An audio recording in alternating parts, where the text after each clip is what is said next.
Good morning. Good morning. Good morning. Good morning. Good morning. Let's see. Is we on? Yes, we are on. How is everyone doing this morning? Got our coffee? Hey, if you want some comments, just comment in the chat. Good morning. It's Friday. It is Friday, and we are at Project Life, where we turn theory into practice. Okay? So, hey, let's take a deep breath. Let's just get present, right? This is our time, right? No pressure, right? Just our presence. And we're back. We are back. I am excited. Listen, I am excited for the day. But before we move forward, you know what I've asked you to do. Drop one word in the chat. Drop one word in the chat that describe how you are feeling this morning. Just one. Okay. I am feeling I don't know, excited. Listen, I woke up this morning and it was 62 degrees in my house. 62 degrees. The furnace went out. So you may hear the dog barking because the furnace guy is here. But when that happened, I was like, okay, thank you.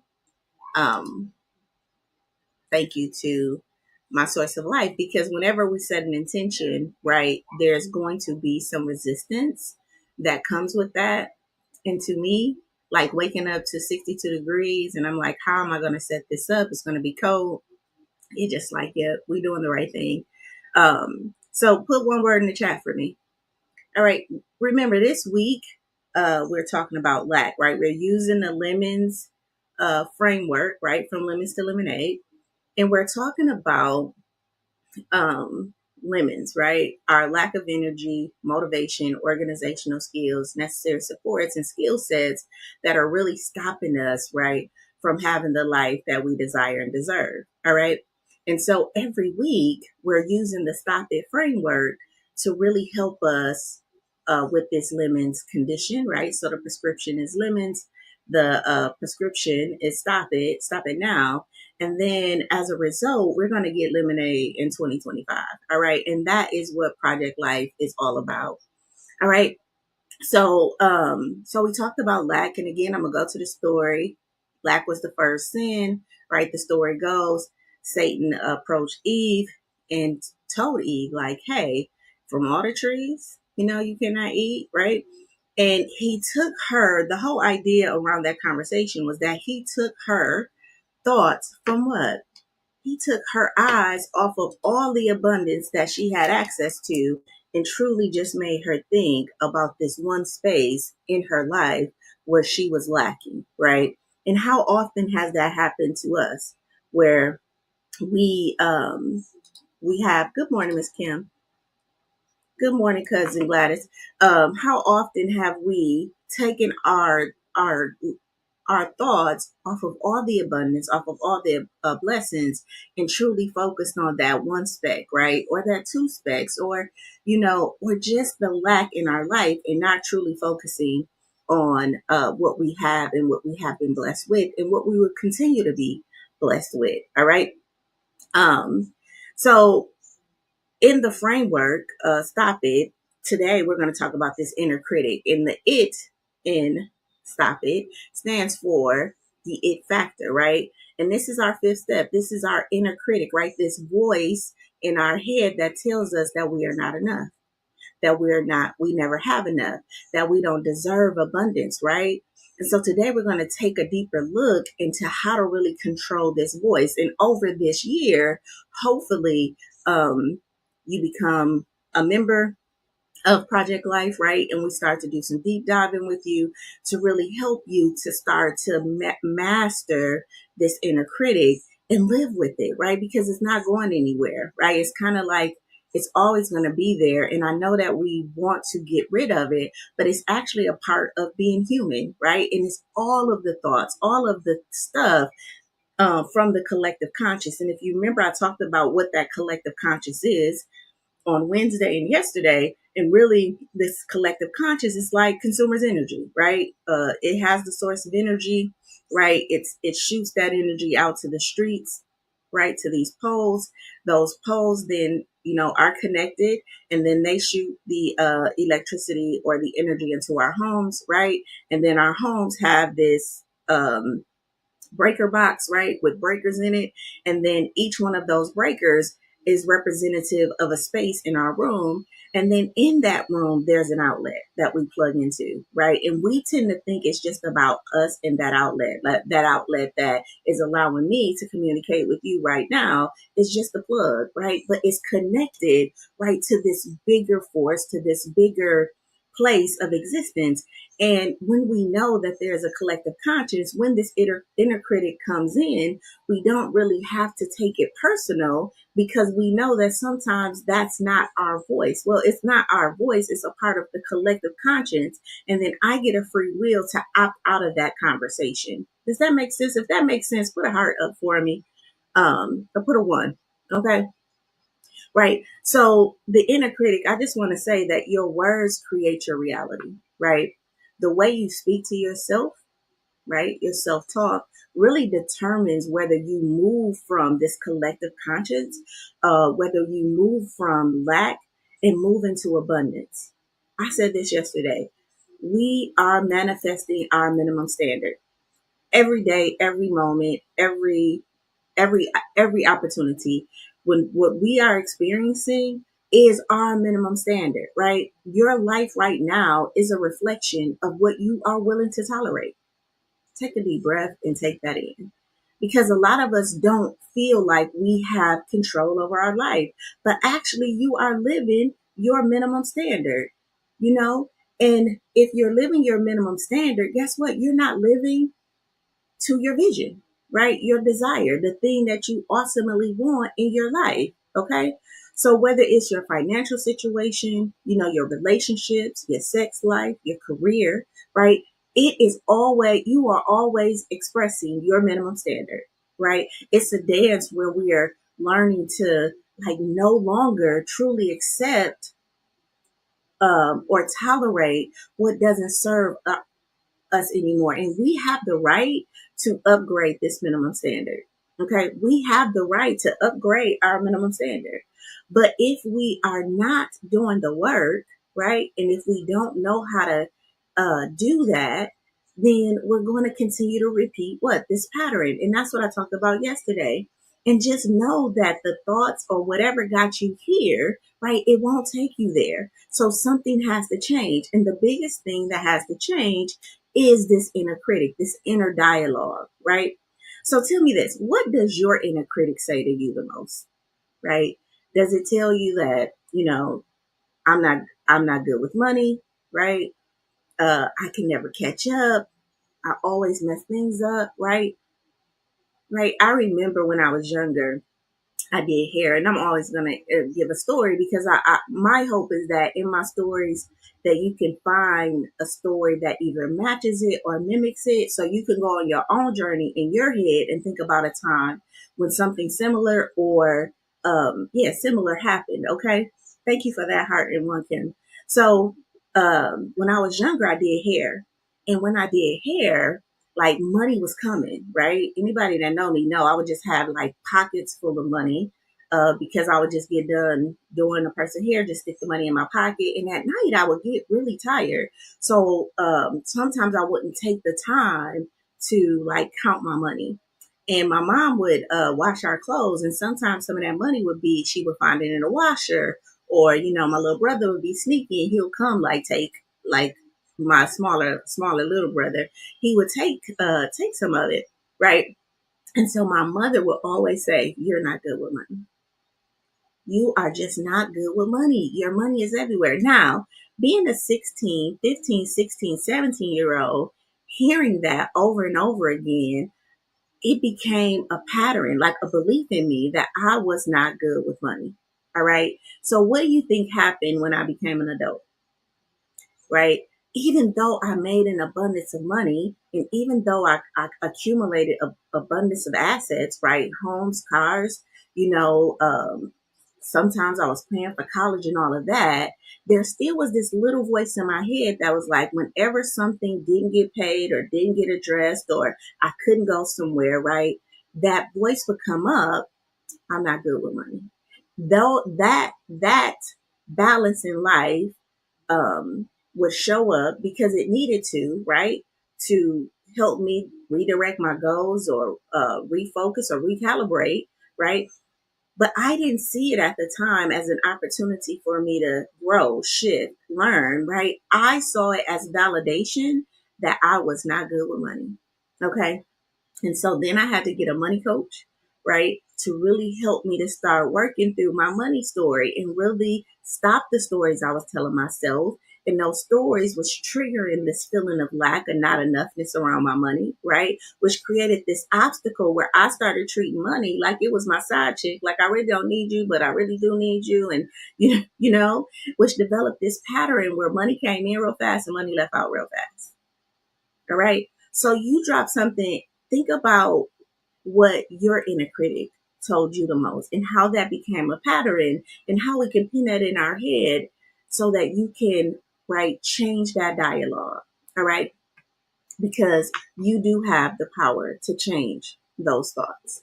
Right. So our guiding voice today, thank you. Thank you. Our guiding voice today, our guiding verse today, right, is Proverbs 18 and 21. All right. Again, just using scripture because I feel like it is so powerful. I think you can find anything to support what you have to say in the Bible. All right. So our guiding verse today is Proverbs 18 and 21. Death and life are in the power of the tongue, and those who love it will eat its fruit. Honey, listen. Death and life is in the power of the tongue, and those who love it will eat its fruit. What is that telling us? What is that telling us? So we know that Proverbs, right, is full of wisdom, practical guidance, and life principles, right? So this 18:21 verse really highlights the immense power of words. What we speak, right, over ourselves and others have the ability to create life or bring destruction. Listen, when I'm working with parents who are frustrated with their kids and I hear them say things like, that's what they did, or like, and I'm like, okay, let's talk about this because we love our kids, or even friendships or relationships. I am very conscious with my clients, like, hey, the death and life is in the power of the tongue. And sometimes we are, I'm saying this softly, you know, causing destruction to those around us just by how we speak about them, just from the words we say. And guess what? That's not intentional, right? And then what we would say afterwards is that I knew that was going to happen. I told you that was going to happen, not realizing that maybe my words was a contributing factor to that individual's destruction or, right, or life. Okay. All right. So in biblical times, words wasn't just casually spoke, right? They were seen as a declaration that would shape reality, right? So the principle still apply today. What we repeatedly say impacts our beliefs, our emotions, and our actions. Okay. So death and life are in the power of the tongue. Give me a 2. Put a 2 in the chat if that right resonated with you. Like, I am powerful, I am enough. How to end this week of lack with knowing that I have the power to create life or be destructive with my words, right? And so my next goal is to learn how to speak, right? How to speak a language that's in alignment with what I want for my life and those around me. All right. So death and life is in the power of the tongue. Words have creative power. We've probably heard this before. They can either build up or tear down. They can inspire hope or reinforce fear. Okay. All right. So negative self-talk, it fuels the doubt that already exists in the collective consciousness, right? The lack that already exists in our collective consciousness, and it can create self-sabotage, right? Procrastination, right?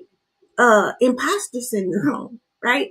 So while positive faith-filled words actually reinforce, right, abundance, confidence, and purpose that also exist in the collective consciousness, right? The verses that I'm giving you are, I'll say, if you don't have a word, right, we can insert scripture here, right? So if I don't know how to be faithful, then I can say something like, God is my provider, right? Because that is a part of the collective consciousness. Good morning, brother.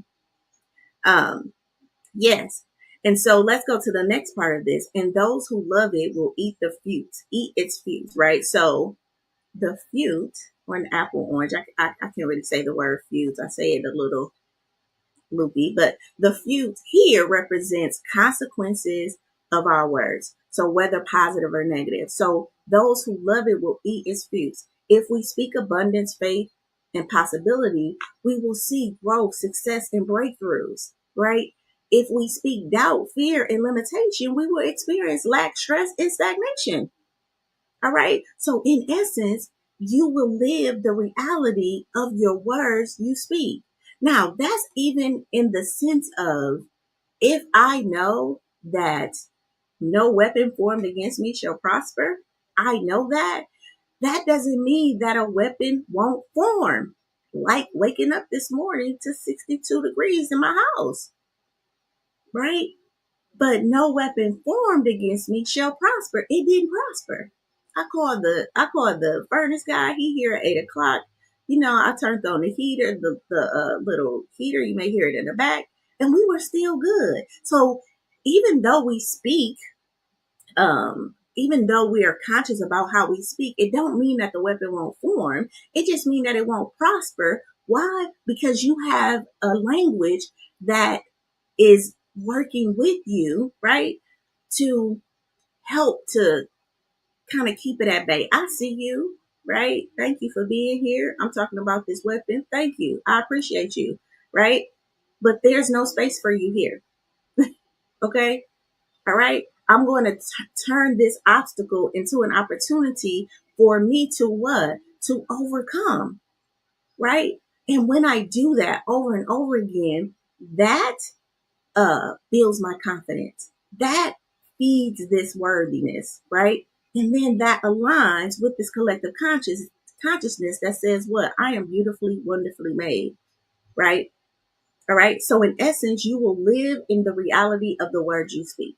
Now, mind you, a lot of us haven't updated our language in our personal lives. We may have updated it in our professional world, right? And so what we do is we'll code switch. So we'll go into our professional world and we'll speak very articulate, very professional. You know, we will change our tone so that we don't come across intimidating, right? And so we will, speak the genre of whatever field we are in, right? But then when we go back into our personal lives, we will code switch back to the language of our forefathers, the language of our grandmothers, our mothers, our communities, right? And then we will synthesize, meaning the experience that I experienced at work or with my colleagues or in my life experience, I will synthesize that, which means I will take from it and then I will use my words, right, to make sense of it. And if my words are words of lack, then I'm saying things like, oh, I can't stand this job. It really irks me, right? And so we're taking this experience and now in our personal life, we are adding emotions to it. And we're using words like, it's stressing me out. I just can't stand it. I don't make enough money, right? And we're justified in the way we speak and synthesize that um, because that's how we feel. And I'm not saying that's not true. But I'm saying that there is no one-sided coin. So you cannot be having a lack experience without also experiencing an abundance experience. So how do I change my language? Well, what is my work providing me with? The ability to drive this car, the ability to turn on these lights, honey, the ability to have these clothes on, the ability to feed my kids. And in all of that, I can focus on what I'm grateful for until an opportunity comes where my work life can change and shift. All right. So how does this connection, or first, the 3 in the chat if that makes sense. If you with me on that, put a 3 in the chat and then put a little heart behind it because you felt that. All right. So how does this connection to rewire your self-thoughts, how does this connect to rewiring our self-thoughts around abundance? All right. So the inner critic, which is the negative self-talk, is often rooted in old programs, right? Past failures and societal conditions. I just talked about that, right? In your words always reinforce lack, like I never have enough, I'm not good enough, success is hard for me, I can't do that, I'm not a good learner at that, that's not something I typically would do, I'm uncomfortable with it, right? And then our subconscious mind, or this collective conscious, will accept it as true, right? So to rewire yourself talk around abundance, you must intentionally speak life, right, into every circumstance. And how do we do that? Sometimes it's simple as just gratitude. I'm just thankful to have this experience, right? All right. So some practical applications for an abundance mindset. Catch. So I like to say I have this thing, and if you bought the book Stop It Now, it's on Amazon, Stop It Now with Sheila Little, right? I talk about this art of life, this ART, right? Become aware, right? Release, right? Release the old story and then take a different action or talk a different way. Okay. So how does that look in this breakdown? So catch and replace your negative thoughts, right? Your negative self-talk. So identify common patterns you say about money, success, and self-worth, right? And instead of saying, I can't afford that, I can't do that, I'm not good at that, we're going to say, I'm resourceful and opportunities are always available. Listen, even if I don't at that time believe it, this is where we extend what? Faith, right? Because faith is evidence, right? What does the scripture say? Um, Hope of evidence appearing real. I think that's what it says, right? So it's not that I have this thing, but I'm believing that it is true for me today. All right. We're going to speak affirmations, right? I attract abundance. My words shape my reality. I choose to speak life, right? Opportunities flow to me because I'm aligned with success. All right. Right. And then we're going to surround ourselves with life-giving words, right? So we're going to listen to either faith-based, faith-based affirmations, right? These scriptures that I'm giving every day, right? Abundance focused content, right? And then we're going to be mindful about what we allow into our environments, the music we listen to, the conversations we have, right? And again, I'm not saying go full force 100% in this, but there has to be a balance, right? There has to be an intention to upgrade our language if we want to master this inner critic. All right. All right. And then we're going to declare what you want to see, not what you fear experiencing. All right. So you're going to speak as if an abundant future is already happening, right? So instead of saying I'm struggling, you're going to say I'm learning to grow and I'm stepping into my overflow. All right. All right. If you like that, put a 4 in the chat with a heart behind it because you really felt it. Okay. All right. So a reflection question on the inner work for today is truly, what is one negative phrase you often tell yourself about success, money, self-worth, relationships, right? And how can you reframe that into a life-giving statement? All right. All right. So what is one negative phrase, right, that you hear in your mind, right, that you can reframe um, about success, money, and self-worth? Okay.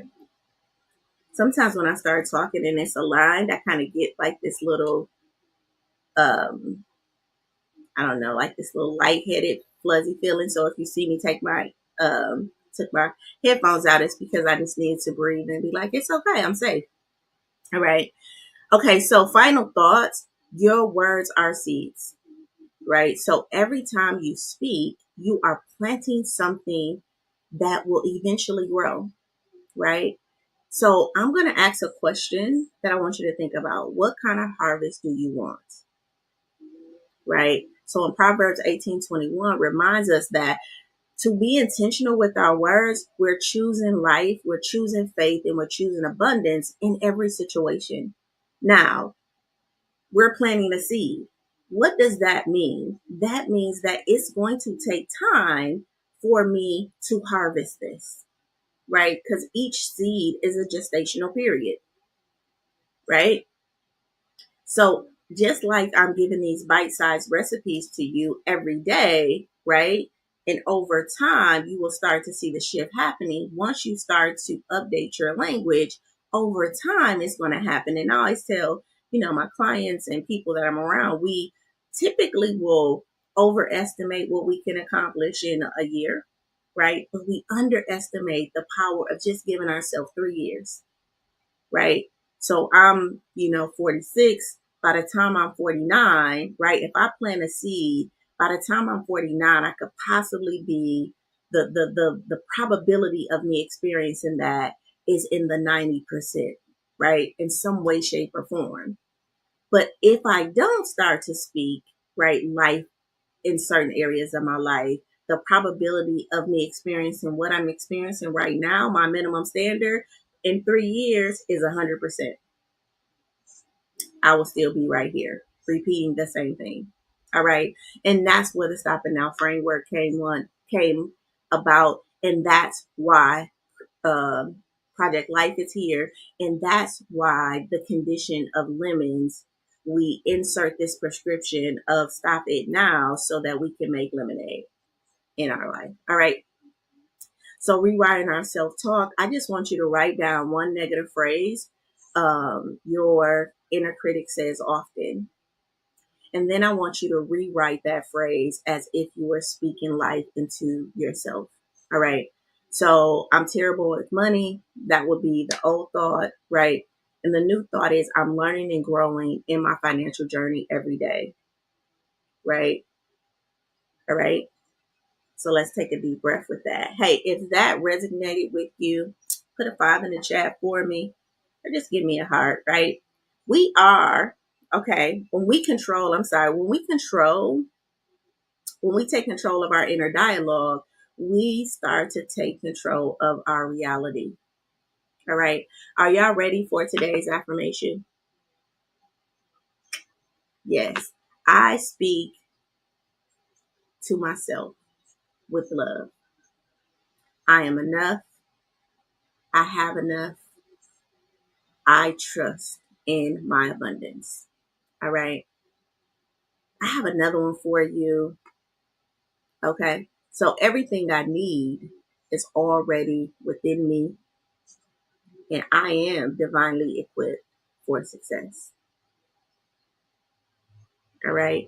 And then the third one for today, because I need to give you one for Friday, Saturday, and Sunday, since I won't see you again till Monday. My voice carries power. I speak breakthroughs, overflow, and victory. Okay. Over my life and the lives of those around me. Okay. All right.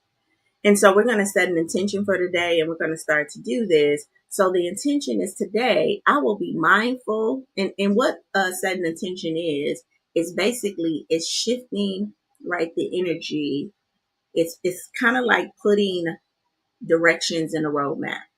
Okay. And I want to start setting an intention for today. So we'll do the affirmation and then we're going to set the intention. So today I will be mindful of my words. and intentionally choose to speak life over my circumstances. I will replace self-doubt with self-belief. I will replace fear with faith, scarcity with abundance. My words will align with my purpose, and I will walk in confidence knowing that what I speak, I see. Again, today I will be mindful of my words and intentionally choose to speak life into my circumstances. I will replace self doubt with self belief, fear with faith, scarcity with abundance. My words will align with my purpose, and I will walk in confidence knowing that what I speak, I will see. All right. Thank you. Thank you, Pep. All right. I thank everybody who journeyed with me this week. I think we're gonna go another week and just leave it in. So if you haven't watched the this week, make sure you catch up with this week. They'll come down tomorrow.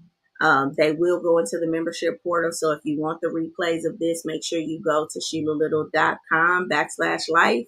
And sign up for the membership. That's $19.99 a month. And hey, if this is pulling on you or tugging on you, you feel like you need to grow more, then we do have the growth membership, and then we have the legacy membership where you're actually coaching with me, and we create a blueprint for your life, and really start to help you to experience the life you desire and deserve. All right. So our challenge for today, every time you catch yourself speaking negatively about yourself, your finances, your future, or your loved ones, pause and reframe it into abundant statement. Okay? So instead of saying I'm struggling with money, they get on my nerves, that's what they get. We're going to say I'm learning to manage my finances, right? And I'm going to bless them or give them compassion. And I hope they learn how to do better the next time. All right. If this session resonated with you, drop a fire in the chat for me. Let's celebrate your growth. And remember, if you can shape it in your mind, you can have it in your life, right? This is Project Life, where we are turning theory into practice, honey. I love you guys, and I will see you on Monday. Well, I see you on Sunday. No, Sunday is Super Bowl, so I'm not doing Sunday, but I will see you on Monday. Have a great weekend. Till later.